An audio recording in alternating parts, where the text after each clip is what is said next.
Donc avec les capsules précédentes, on a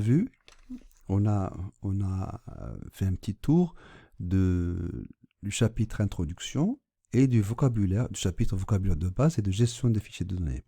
On a vu comment importer des fichiers, faire saisir des données.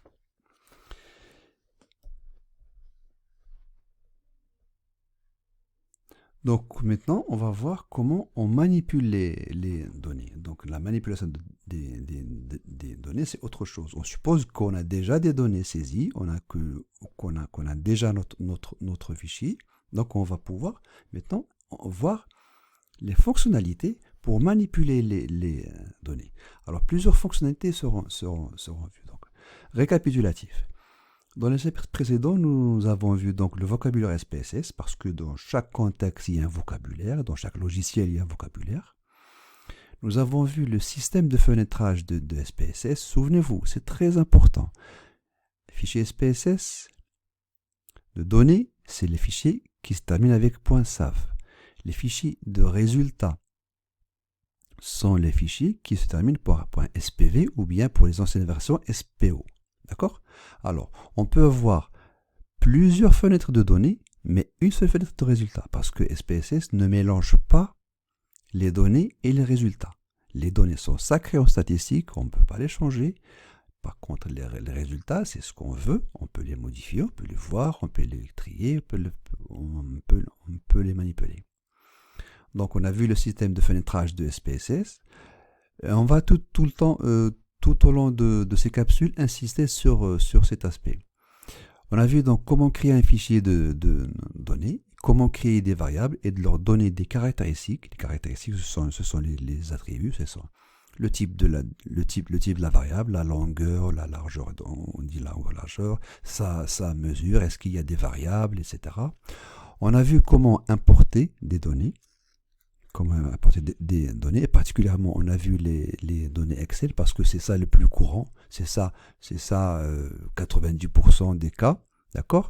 Donc on a vu comment importer des fichiers Excel. Souvenez-vous, quand on veut importer un fichier Excel, c'est simplement donner, ouvrir et spécifier le type de fichier, l'extension du fichier Excel, XLS ou bien XLSX. Alors, une fois constituées les données, nous allons pouvoir les manipuler. Alors, manipuler à travers un menu menu général. C'est ça le menu général de SPSS. Enfin, menu principal. C'est un menu standard des applications Windows. Donc, fichier dans le nouveau, ouvrir, fermer, etc. Sauvegarder sous, les fameux sauvegarder sous. Édition, copier-coller, insérer variable, insérer une observation. On ne va pas voir ça parce que c'est trop simple. Affichage, pour modifier mon affichage. Alors, données. Données, c'est pour manipuler les données. Transformer, c'est pour transformer les données. Donc, on va voir la différence entre ces deux menus. Et puis, pour exploiter mes données, on a le menu Analyse. Analyse avec diverses opérations d'analyse de données. Les graphes et les utilitaires. Alors, et en réalité, qu'est-ce qu'on a? On a un menu, enfin, ça dépendra peut-être de quelques versions de SPSS. Ici j'ai fait le cours avec SPSS version 20.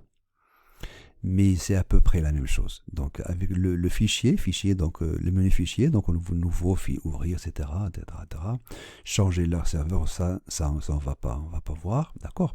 Donc les choses habituelles pour Windows. Édition, annuler, rétablir, couper, coller, etc. Insérer une variable, insérer une observation. Les données, donc c'est là.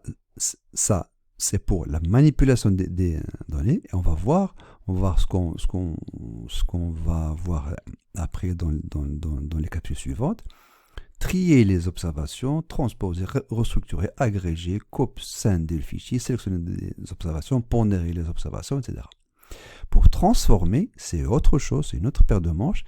Et là, on transforme nos données. Donc, on va pouvoir calculer des variables, recoder des variables, créer de nouvelles variables, recoder automatiquement, etc. Donc, ce qu'on va voir dans la suite du cours, on va voir comment calculer des variables, on va voir comment recoder des variables, on va voir comment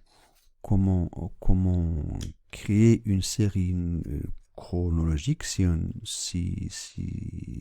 a le temps, d'accord? Voilà. La suite, analyser. Analyse, c'est là où on va exploiter nos données. Et là, c'est une multitude de menus ici qu'on va voir. Nous, on va se limiter à statistiques descriptives qui va nous donner la possibilité de sortir des statistiques descriptives. On va se limiter à tableau pour sortir des tableaux croisés. Attention, ça c'est important, statistiques descriptives et tableaux croisés et tableaux.